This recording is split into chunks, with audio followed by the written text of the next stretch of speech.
My topic is in strategic role that India can play in the Middle East. But let us try to begin from a global perspective. As you will all agree, the global geopolitical landscape is under transformation. What we see today is that the current superpower is struggling hard to retain its leadership position in the world while facing threats from other major powers. And there are emerging powers knocking at the doors to have their say in shaping the global agenda. Now, where does India stand? Let us see that there are major powers, USA, Russia, China, and then there are a lot of emerging powers. Rather than being weakest among the major powers, India would like to be seen as strongest among the emerging powers. So, and it would like to be a voice of global South. With the G20 presidency, India has an opportunity to shape the things and contribute in bringing the world to a better order. Now, coming to India and the Middle East, India has over 2,000 years of relationship on cultural and trade relationships with Middle East and close affinity between the people also. Over 60% of our oil and energy imports are from Middle East only. There are around more than 8.5 million Indians working in the Gulf countries, and 50% of the remittances that India receives are from these Middle East countries only. So there is a lot at stake. We have around 110 billion US dollars worth of mutual trade with the Middle East. Now what we have seen is that there are winds of change blowing in the Middle East.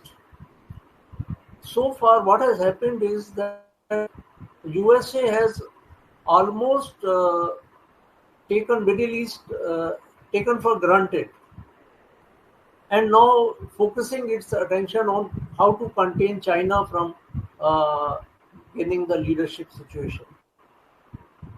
There is a sort of vacuum in the Middle East, which has prompted China to enter in a big way.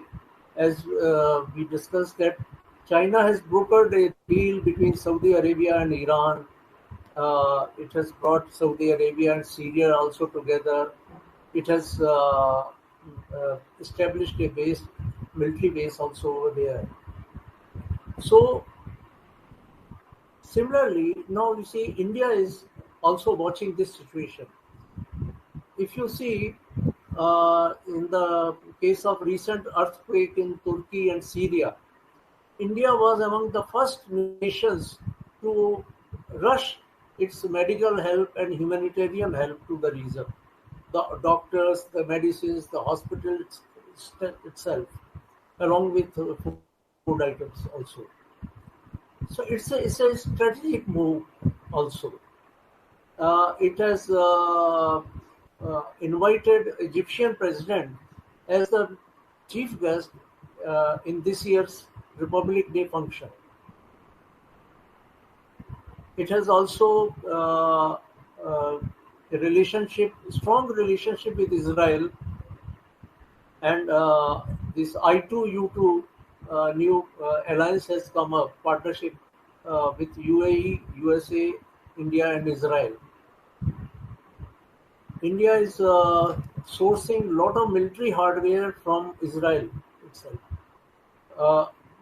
You may be wondering that 43% of all the exports that Israel does for military hardware, they come to India only. So India has, in a close relationship with almost all the countries. With UAE, it has a comprehensive economic partnership agreement (CEPA) for joint working on space and defense production items also with UAE.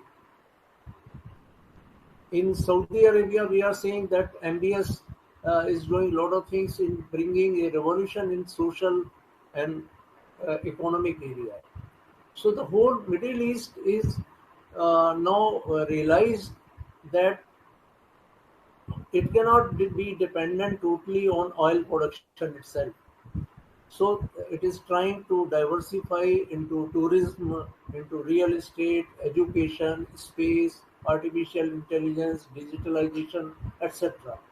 And in all these areas, India has a greater role to play with the Middle East countries. Already a lot of Indian universities are operating in Dubai and Muscat and nearby areas also. So there is a strong binding between India and the Middle East. And one thing that has happened is that, and I think that all major powers should also learn from India. Under our Prime Minister, Mr. Narendra Modi, he has mastered the art of managing and engaging with different sources simultaneously, even though having contradictions.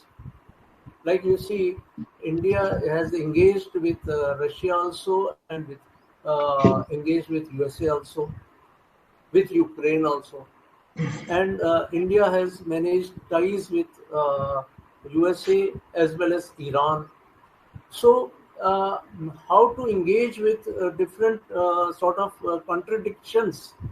That is something that I think current powers can learn from Indian diplomacy, because India believes in 3Ds: dialogue, diplomacy, and democracy. These three things should work together rather than military or expansionist areas. So expansion of the ideas should be there. In fact, our target is that even ideological differences should not be given space to turn into disputes, rather than three I's. I mean, ideologies, identities, and ideas. These should be merged together to bring out innovative ideas of governance in the current scenario. In our slogan for G20 is "One Earth, One Family, and One Future," and India follows that. India has a strong spiritual inclinations and humanitarian aids. India is always first to come. Even in the case of pandemic, India has supplied millions and millions of vaccine doses to more than 100 countries.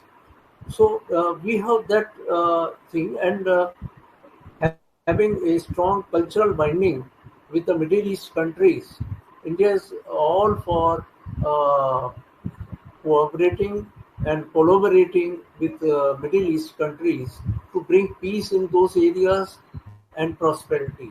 And it's for the mutual benefit, with more people-to-people interactions at different forums. Perhaps we can isolate the religious extremism also. India has, India has got more Muslim population than whole Middle East has. And if you say the South Asia, it has more than 600 million Muslim population over there.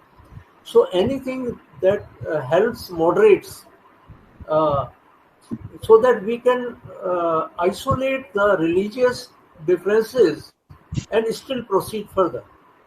So nowadays, the diplomacy demands that we should keep working on different aspects and simultaneously improve relationships as well as provide platforms so that we all grow together. So that is my submission regarding the role India can play in the Middle East. Thank you very much.